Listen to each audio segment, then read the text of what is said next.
ongoing Bible, what do you call it, exposition and also treasure search. I am trying to bring out all the stories that are not popular and kind of controversial, for our information and to build us up. So every word of God is God bread. The word of God is God bread. For our edification, the word of God says. So the question is, are you ready? Yes. No Google searches, huh? Google will not have the answer. In the Bible, there is a story where a priest, a Levite, was called to be a priest and a father over the people who called him to be priest. Like in today's term, we call them priest and father. In the Bible, we have a story where a Levite was called to be a priest and also called to be a father. Like father, good morning, father, good evening, father, that kind of father. Anybody remembers? I read the same Bible you do. Aaron was the father of 2 sons. In the service of serving God, he was called to be a father, not only a priest. He was actually titled as father. Be my father, be our father. Come and be our father. Although he was very young, he was like his son, but be our father. The religious father, I'm talking about that. The people who wear the soft caps. Where's the story in the Bible? Anybody heard the story in the Bible? I'm so glad I'm saying something new this morning. I didn't call Mama. Mama's listening. Praise the Lord. Give up? Okay. Okay, another question. Some clue? I gave you all the clues. Special tribe. They call him special to stay there so that he will do all the services for them. Right? Yeah. Yeah, then he's called to be the priest, but he's also called to be the father. The young man, young boy. Okay, another story, connected. Another question, connected story, connecting to the same story. New Testament or Old Testament? All Old Testament, I'm Old Testament prophet, you see. The Old Testament is the physical of which you understand the spiritual of the New Testament. So they're going to this questions. Reuben.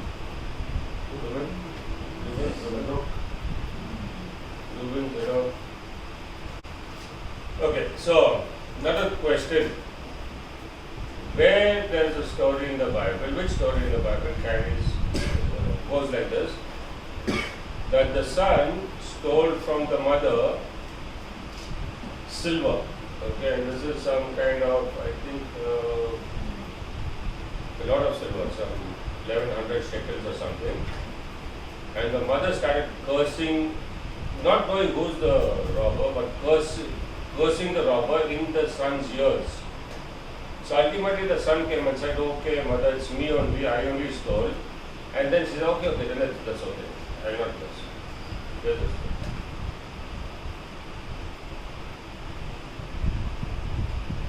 And he robbed it for what? He robbed it, he was greedy, he robbed it. And she said, okay, I kept it for you, it's okay then. If you took it, it's okay. You see, typical mothers, everybody else is bad. But my son, oh, it's okay. You stole, no, you didn't, you took it, you didn't steal it, that kind of stuff. Everybody else is doing wrong. Neighbors, that fellow's son, her son, everybody is wrong.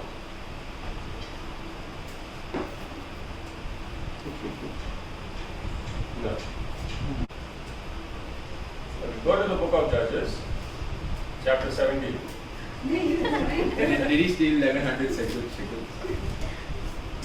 I said 1100 shekels, you might have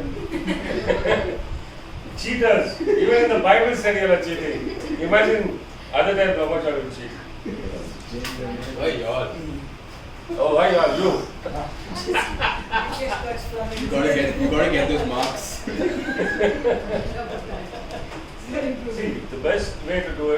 the Bible. You remember? Read these stories, very important, very interesting stories. Judges chapter 17. There was a man who always said it was his car. His name was Micah. Now a man named Micah from the hill country of Ephraim said to his mother, the 1100 shekels of silver that were taken from you and about which I heard you utter a curse, I have that silver with me, I took it. Then his mother said, the Lord bless you, my son. Typical mama. Fellow who spoiled the babas. Eat some more biscuit, baba. Butter biscuit you want? Butter. Good boy, good boy. Then his mother said, the Lord bless you, my son. Then he returned the 1100 shekels of silver to his mother. She said, when he returned the 1100 shekels, she said, I solemnly consecrate my silver to the Lord for my son to make a carved image and a cast idol. I will give it back to you.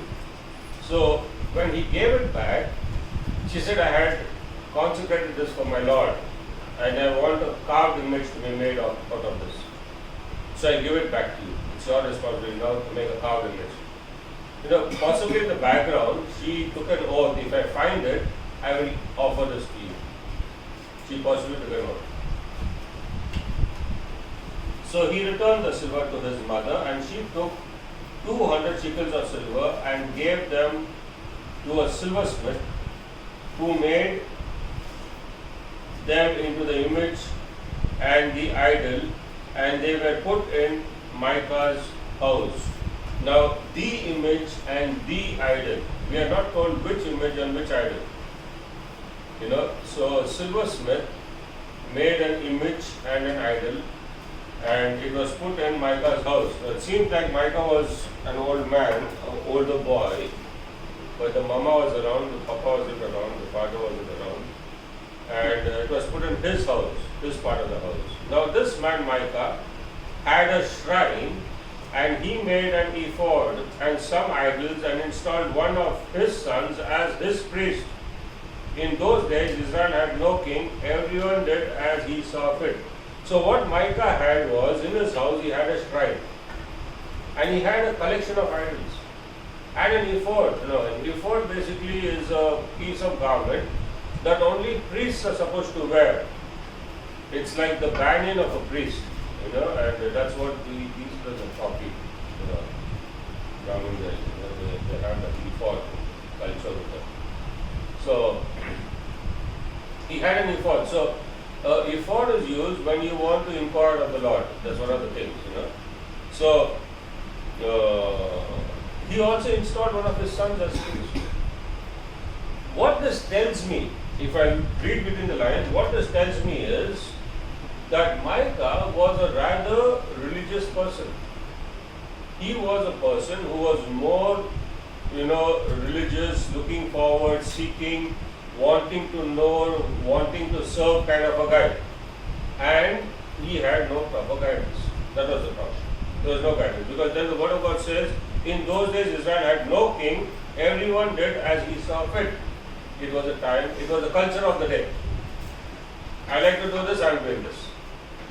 It was there. So he had a house shrine, and you know, and I just want to, you know, narrate the story and bring us up on the story in the context of the present day and our state, our home, our religion. When I say religion, you know, our past religion, and you know what is happening in many places in this day, in the Christian world, the church world. So there is a house shrine, and you know, in today's world, one of the most holiest places in the house was the house altar, or is the house altar. You remember these days. Even now in many houses, the house altar is the most holiest place. You know, and it's still like a religious thing that everybody still has an altar kind of, you know, even though it's empty. There's not many houses. There's an altar, but it will be empty, but the altar is remaining there because of whatever memories in the background. So this man this verse tells me was a God seeker, wanted to be a God follower, a doer, everything, but no guidance. Let us park this here and think again. He is in the day of Judges, not far away from Moses and Joshua. They are not at all far away. They are basically sandwiched between Joshua and Samuel. They are not far at all.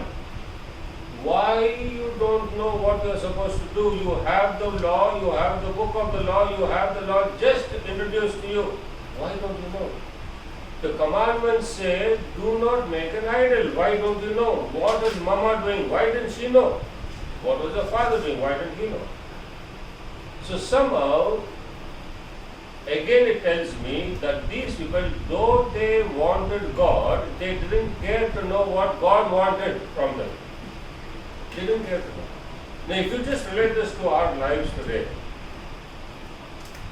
all of us feel religious, all of us feel okay, we are correct, we are doing correctly.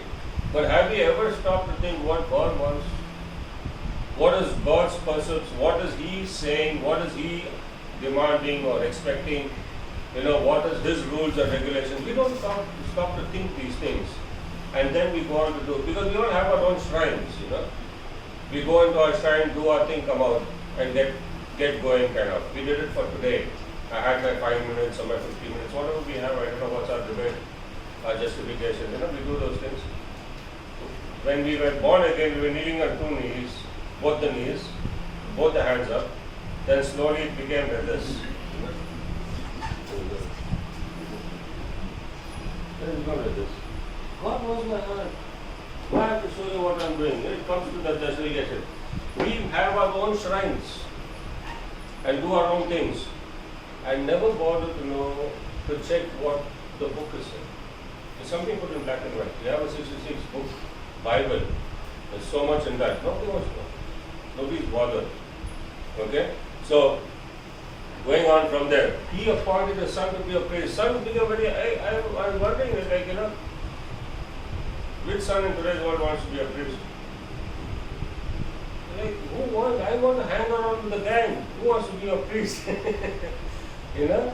I want to go and do my thing. Where's my Harley Davidson, which is Harley and a David? I want to do my thing. So he called his son to be a priest.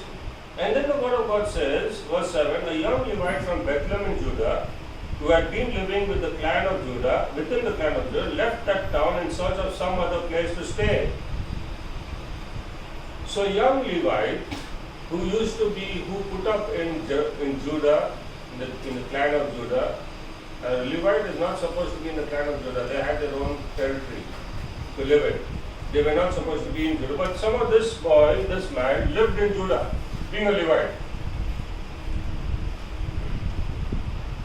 Left the town in search of some other place to stay. On his way, he came to Micah's house in the hill country of his friend.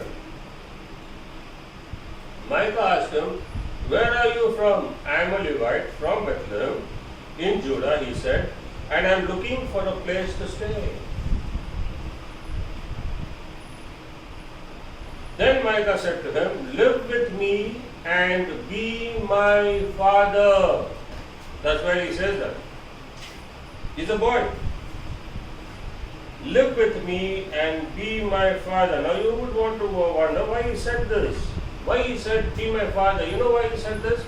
He said this because this boy was wearing the branded jeans, the Levite jeans. He was a Levite. The true brand, the original. His jeans is like clean jeans. Be my father, man. Who wears these branded jeans nowadays? Original priest. They were looking for a priest. I told my fellow, he's like with long face sits there as a priest. We got an original. God's favor on our lives. Be my father.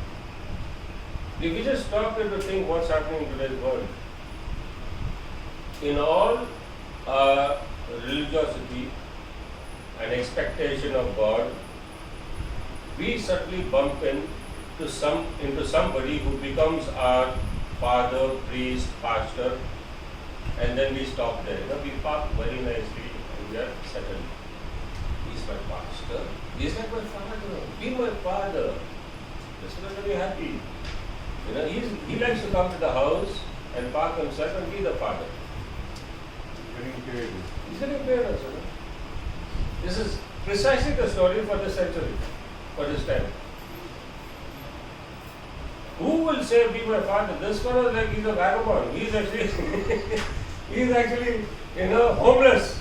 Literally. He's by the brook, he just washed his face and came, he gargled his mouth, otherwise you could have smelt him from half a mile. Right. Half a meter. He would have had nice green on his teeth, not even yellow.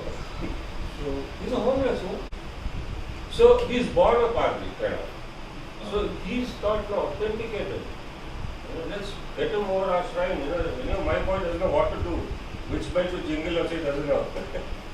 So he got a Levite. Now the Levite was looking for a job basically, he was homeless, and so he grabbed the opportunity. He just grabbed the opportunity. Live with me and be my father and priest, and I'll give you 10 shekels of silver a year, your clothes and your food. What more you want? You're getting money, you're getting khana, you're getting clothes. What else you want? Getting a shelter, no? So the Levite agreed to live with him, and the young man was to him like one of his sons. He was like one of his sons, yet being his father. You see the contrast, God help us. So the Levite agreed to live with him, and the young man was to him like one of his sons. Then Micah installed the Levite, and the young man became his priest and lived in his house. And Micah said, now I know that the Lord will be good to me, since the Levite has become my priest. Original genes, no? Now the Lord will be good to me. He's got the genes of a Levite. Not only the Levite genes, he's got the genes of a Levite. So now my Lord will be good to me. So, what's the certificate? Which university? Which denomination? Now I am Pentecostal. What else is there? Evangelical. Whatever they have. Baptist. Whatever they have, You have this brand. You feel nice. One more fellow said, I went all the way, and I called him from there. I'm not using the word. Across the border. I told him, come and be our pastor. And he comes very faithfully. Every week he comes. He is the pastor across the border. They install him. However, right or wrong, we don't know. I'm just showing you a story and trying to compare. And so, the Levite became the priest, hired priest, installed priest over Micah's house. And so Micah started his shrine, temple, church, prayer hall, whatever you want to call it. And the neighborhood was also benefiting in that sense. They would come, the priest is there, do whatever ceremony they want, put some offering, do some things. Everybody is happy, happy community on the hill country. In the hill country, we are by ourselves, we have our shrine. Thank you, Michael. You thought well, your mother gave you the 200 shekels, you didn't go and buy a car, you made a shrine. You're feeling good now, close to God, that kind of thing. Story goes on.